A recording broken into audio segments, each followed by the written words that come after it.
Thanks, John, for speaking to me about Enter the Dragon. My pleasure, thank you. What attracted you to the role of Roper?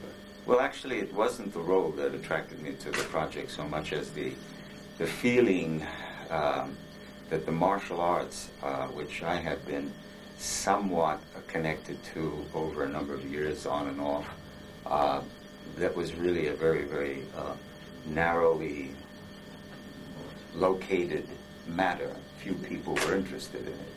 I felt that by the time the script came to me, I sensed a spreading awareness, a spreading interest in the subject, and I thought then, along with the fact that I had heard of Bruce Lee and had seen him here and there, not met him, that the project would have some appeal, probably large appeal.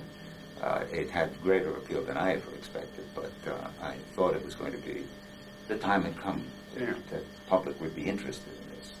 How much martial arts experience did you have prior to filming? Well, I started doing some judo back in 1958 for a brief while, on and off. And then in the early 60s, I began studying Shotokan karate. And I did that for about 4 years, up until about 68, when I was very, very busy filming here, by that I mean here and there, in Europe and America and so on. So I just drifted into just general kind of, I became interested in Tai Chi Chuan and stuff. I was getting older and I had family and what have you. And so that was my background. I had some experience. Did you learn anything from Bruce while you worked with him on the set? Well, yes. We spoke constantly about martial arts. We got along very well, and I was interested. The project kind of revigorated some interest that I had that had diminished. Yeah? So I was willing and interested in all his ideas, and we would talk about martial arts things constantly. I had already begun to be interested in what they call, the softer Chinese type things, Tai Chi and stuff of that nature. Other things that I had heard about that I'd never really seen, like Bagua and things like this. Bruce was very interesting in a respect that he kind of thought most of these things were a head trip, not really very realistic, and so on and so forth. He presented himself in the movies as a Chinese martial artist, but in fact, he was very eclectic. He had pulled together everything that he had ever observed or been interested in into his own use. Yeah. Were you witness to any of the challenges that were made to him by any of the extras? There was one incident which really doesn't really require a great deal of conversation. It was just a kind of a personal challenge, it seemed to me. It was occurring between an extra and Bruce, and it was in Cantonese, so I don't know what the words were, but I think the intent was clear. I think what he was saying was, "You're just a movie actor, you're not for real," or something like that.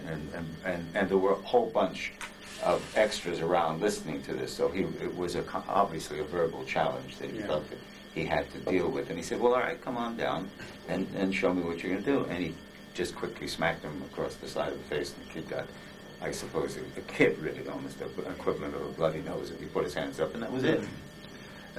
Were there any problems that the cast and crew encountered while filming in terms of language? Yes. There were a few. This was a production that had an American crew of maybe 3, 4. The cameraman, the actors, what else? The director, and the producers, maybe half a dozen. And there was one intermediary. I think his name was Chaplain Chang. I remember him very well. He spoke English and spoke Cantonese and I think Mandarin too. So he was the interpreter.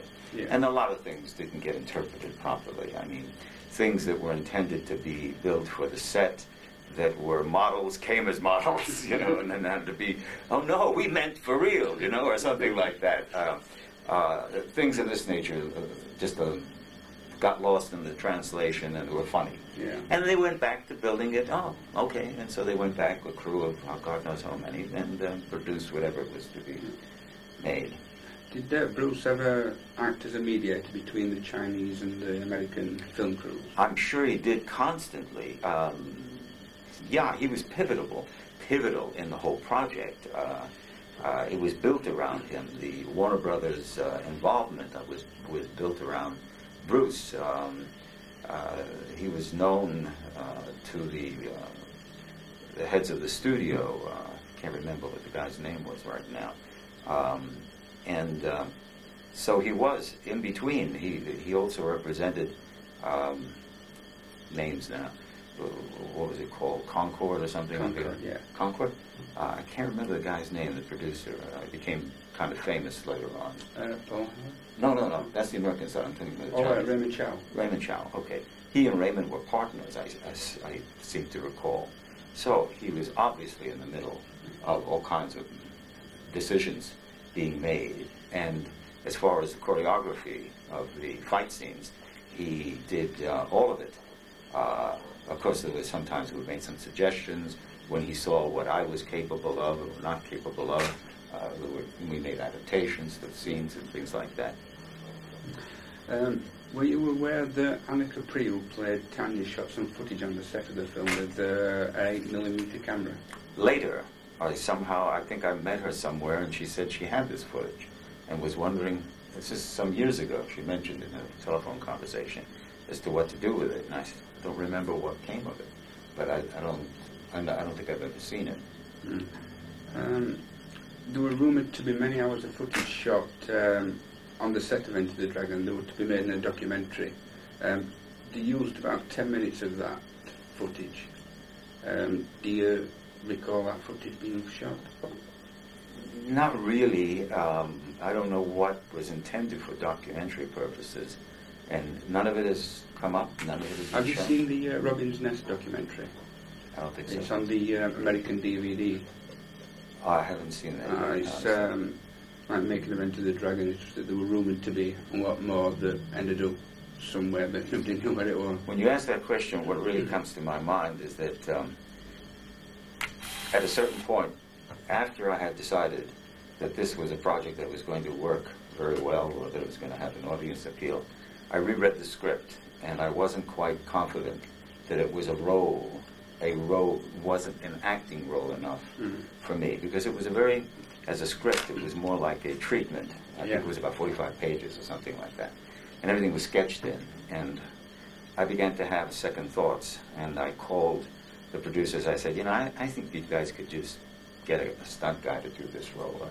Why? What's wrong with it? I said, well, there's nothing wrong. It's just that I don't think there's enough really substance for it to act. Well, can we talk about it? I said, no, I don't see anything to talk about. Well, let's talk about it. And finally I said, all right, let's talk about it. But for example, what do you want? I said, well, there's a scene here. It's interesting, but if we'll only go a little further in this direction. Oh, well, that sounds a great idea. Well, some of these scenes were shot with this and then never seen again. So the guy who did all the betting, myself, you see, in the film, got suckered into something. But nevertheless, I'm very pleased about having done the film. What were the original titles of the film?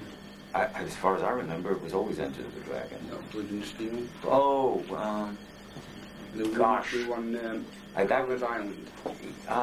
Maybe, but by the time I got to it, I can't remember. This is, 30 years ago. What did you think of the quality of Bruce Lee's fight choreography in the film? It obviously was very, very innovative, and nobody had ever seen anything like that before. That's what made the film a success. This kind of almost magical kind of fighting, but people fighting 5 or 6 people where, at least on film, it looked quite credible, because of his prowess and so on. So I think he knew what he was doing. He had a background. His father was in the Chinese opera. Chinese opera, whether it was Peking or otherwise, highly martial arts referenced, All the stories have some aspect of martial arts. Most of the people who did it were capable of some kind of, they weren't necessarily fighters, but they were great technicians, And I realized that he was influenced by that as well. On film, he made a very interesting kind of distinction. He said, he would say something about, on film I do one thing, in reality I do another, something like that.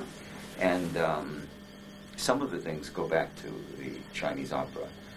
This kind of, the music, If you go to see Beijing opera, you see constantly they choreograph and they kind of bring together sound with dynamic movements, that kind of thing that he did, like a chord on a violin being strummed, Did Bruce ever complain or mention to you anything about headaches or blackouts? Yes, but after the filming, not during the filming. When it was all over, when I finished, I left with my wife and son, and we went to Japan. First we went to Thailand, Japan, then I came back home, and they would continue working on the last scene, that mirror scene. Sometime, I guess in May, I got a call at my home from Bruce, and I said, "Gee, what are you doing here?" And he spoke in very grave terms. He said, "I've been having, I've been fainting, and maybe there won't be a Bruce Lee." And I thought, what? What is he talking about? This is very unlike him to speak this way. So I kind of kidded him. I said, "I'll go on." But I got kind of concerned because he wasn't somebody who talked like that. And I called him back 1 or 2 days later, the number where he was staying, and he was very chipper, very, very, very in high spirits. He said, "The doctor said I had a body of an 18-year-old, and so on." So we thought the whole matter was all over and somehow been taken care of, or was misdiagnosed, or something just in passing. And then I think he died about a few weeks later. Enter the Dragon was made nearly 30 years ago. Yes. And it's still remembered as probably the greatest martial arts movie ever made. I'm astounded. As I said, I thought it was going to be successful, but not the kind of thing that has become almost like a myth, Yeah. I mean, I need young guys who feel like as if their life was changed when they saw the film and they went into the martial arts, and they, and I'm a little sometimes perplexed by it, I've been asked about Bruce Lee so often that once I had a dream that I was in the nighttime and I was walking across a desolate parking lot at night, and there was like one light, a street lamp in the background, and it was very dim and sort of foreboding, and I walked to my car and I was about to put the keys in my car, and somebody put a gun to my head, and I looked up, and the guy looked at me and said, "Man, you're John Saxon. What was it like working with Bruce Lee?" Okay. Thank you, John. Pleasure. Appreciate it. Okay. Now, anything else? Yeah, me now.